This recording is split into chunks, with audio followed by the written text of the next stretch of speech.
Hi, Ben. Congratulations on this film. I have Thank Peyton you. Hobart right here, huge fan of The Politician. This is Thank one of the you. best promo items of all time, and I keep it here in my office. I'm obsessed. I'm honored. You spoke with my husband Kevin earlier. He had all the Blu-rays behind him. Oh, of course. Yes, yes, we love the movie. Congratulations on it. I love seeing Bobcats in the movie because I was Northern Middle School Bobcats and Northern High School Patriots. So I'm curious, did you have a middle school or high school mascot? And what were yours? Yes, my high school, Harvard Westlake, are the Wolverines. Oh, that's amazing. Yes, I can't say that I was super involved in the athletic world of my school. I was too busy doing improv and choir and musicals, Oh, but yeah. I still proudly a Wolverine. Yeah, well, I was a musical theater geek too. I was in musical theater and like did the spring and fall musicals as well. Amazing. As I'm watching this film, just the deeply emotional scenes that you have to go through as an actor, and to think that you had to do this time and time again in a stage show as well. How do you come back down after these scenes where, Evan has had to grieve so emotionally? When Stephen yells cut, was it a different experience coming back down to earth during the film versus it was for the stage show?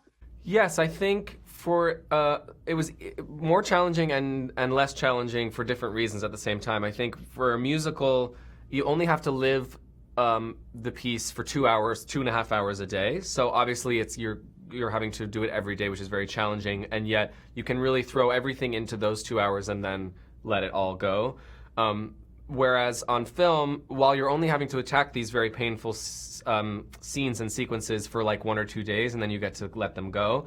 On those days, you have to stay in that headspace all day because obviously we're shooting over and over again, different takes, different angles, different sections.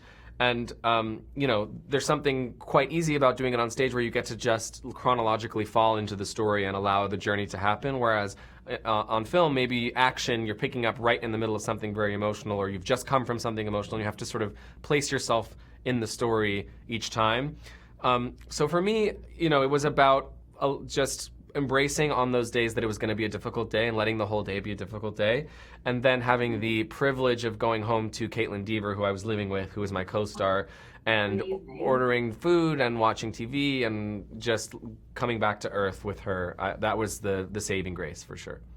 Oh, so good. I'm obsessed with Caitlin and Booksmart as well. I love this quote from Alana's character regarding Connor, where she says, he seemed like he didn't care about what anyone else thought, and I thought that was pretty remarkable. I loved that quote and about what she admired about him. And, you've been in this business for a while now. You have a large following on social media. Do you feel that pressure to be likable? And before you post something on your Instagram, do you get nervous about, the comments and what people are going to say? Does that still happen to you? Absolutely. I think particularly now that obviously the film is beginning and my album has come out, it's a moment where I'm particularly, being kind of looked at in this regard, and feel very privileged that there are people who are, interested in what I have to say and in the work that I'm doing. But it certainly still makes me very terrified thinking about, the judgment of others and what people might think, and what image or piece of an information or out of context quote or things that people grab onto and make judgments about that you can't control once it's online. So for me, it's been a lot about, especially that I've had the privilege to be with my boyfriend, Noah Galvin. He, really investing in that relationship and the other relationships in my life that are real and that are full and human and have to do with who I am as a full 360 person, and not just individual statements or pictures or, online representations. And just know that, I can compartmentalize that and use it to promote the art that I'm making, but that it doesn't need to be where I go for, connection validation and things like that.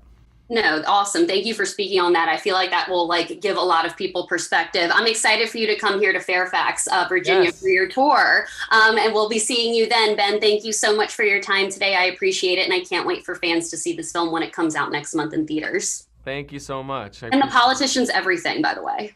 I love it. Thank you. Thanks for my bust in the corner. Well, Amandla, congratulations on this film. Before we start, I have to show you my Mockingjay tattoo. No way. Yes, I have to. I was like, yeah, this is the one from your film. So Hunger Games are some of my favorite of all time. I had to show it to you. Thank you for sharing that. That's Yes, awesome. I love it. So I showed it to Elizabeth Banks and she was obsessed with it. I was curious. Well, I was wondering what the craziest thing a fan has ever shown you. The craziest thing a fan has ever shown me? Yeah. Well, I don't want to say what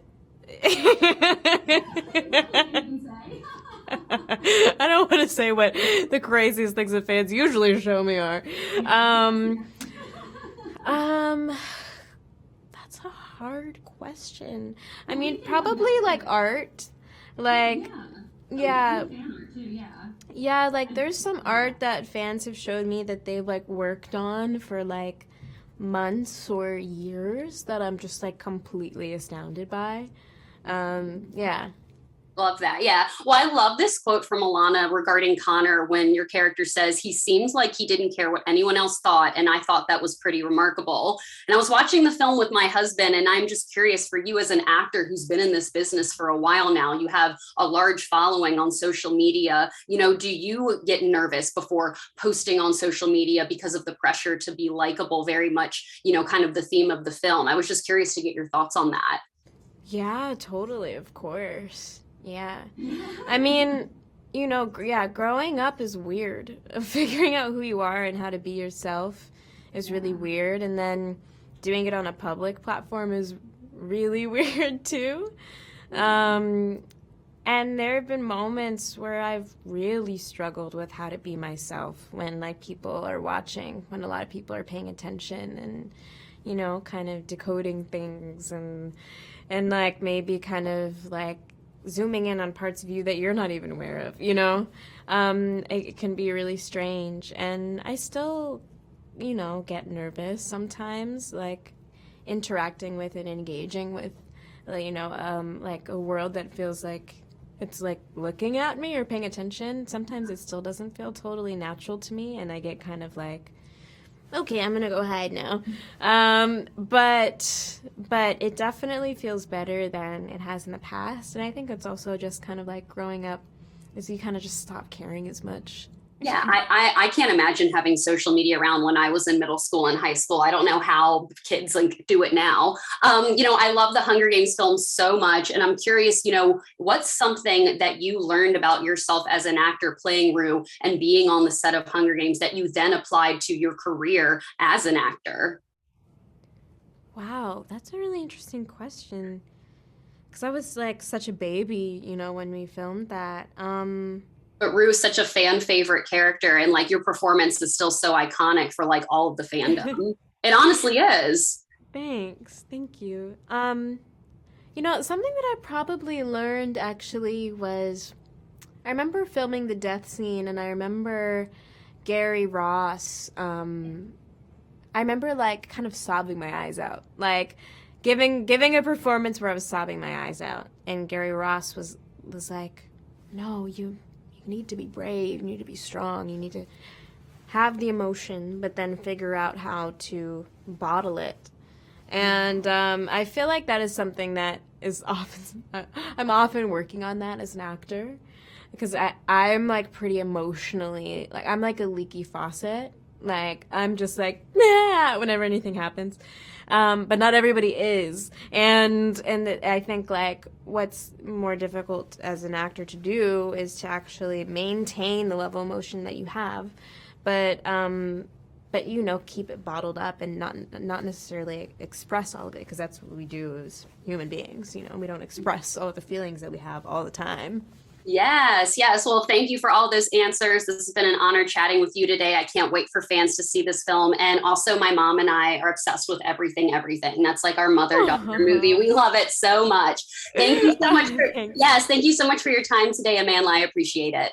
Thank you. Stephen, congratulations on this film. I was in tears throughout. I absolutely thought it was fantastic. When I'm looking at the film, it says Bobcats, and I was a Northern middle school Bobcat. And it got me thinking, who was everybody's, mascot in high school? So for you, for middle school and high school, who were your mascots? I was the Bobcats, then the Northern High Patriots. I don't remember middle school, if you had one. I do remember Upper St. Clair High School, where I went, we were the Panthers. Oh, okay. That's really cool. Yeah. Well, years ago, I actually spoke with you when you were here in Washington, D.C. area for the Perks of Being a Wallflower on the tour. And I'm curious, I rewatched the film prior to seeing Dear Evan Hansen again for the 20th time. And I'm curious what you learned as a director working on Wallflower that you then applied using here in Dear Evan Hansen. Well, to me, it felt like a very natural evolution. Like I learned with each movie about how to work with actors. I learned about how to employ music, and so it felt very much like a sibling piece. You know, I didn't write it, of course, but I love the writing. I love the songs, and it was great to be able to kind of turn the part of me that filmed Patrick and Sam dancing at homecoming into like actual numbers. It was real. It was I really enjoyed that part of it a lot. Oh, that's so cool. I know.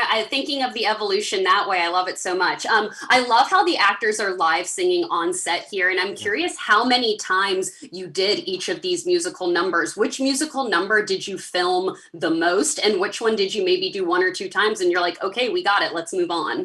Well, that's a great question. I don't really remember that. Like, I felt like, generally speaking, because we had to do coverage as well, that I tried to make sure that we didn't burn out the voices. So I was very, very conservative with each setup. It's like if it was the wide shot, you do it a couple times. You go in closer, you do more. I'd say by and large, the one that we did the most was probably Waving Through a Window, because it involved so many extras and there was so much going on in the high school. And the one that we did the least was probably Words Fail on day 2 of filming, because I honestly, as magical as it was to watch it, after like I think 6 takes, I couldn't watch him do it again.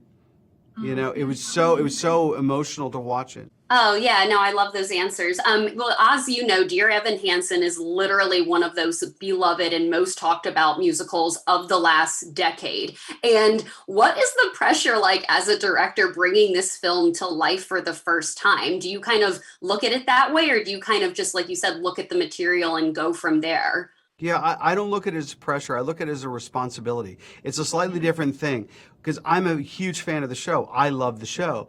So I directed from a place of loving the show and wanting to preserve what at least I felt, and I think a lot of fans feel is the essence of the show. It's like, and also I revere authors, and the authors were so involved in every facet of the production, pre-production, and we never, I never imposed anything on them. They never imposed anything on me. It was a real team effort with the producers as well.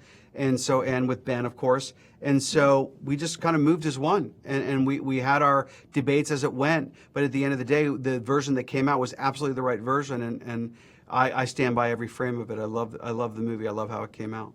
Well, you can definitely tell that a fan of the show directed the film. So congratulations again, Stephen. It was such a joy to talk to you all these years later, and I can't wait for fans to see the film when it comes out next month. Well, I really appreciate it, and I love your wall. I couldn't love it more. Oh, thank you. I know. I just have so many fangirl things. I even have Ben here from The Politician, one of my favorite shows of all time. Oh, that's awesome. Show. Right. You got Nightmare Before Christmas. You got Twilight. My God, Scream. Yeah, Cruel Intentions, Spring Breakers. I have a lot up here. I appreciate it, Stephen. Thank you so much. Thank you.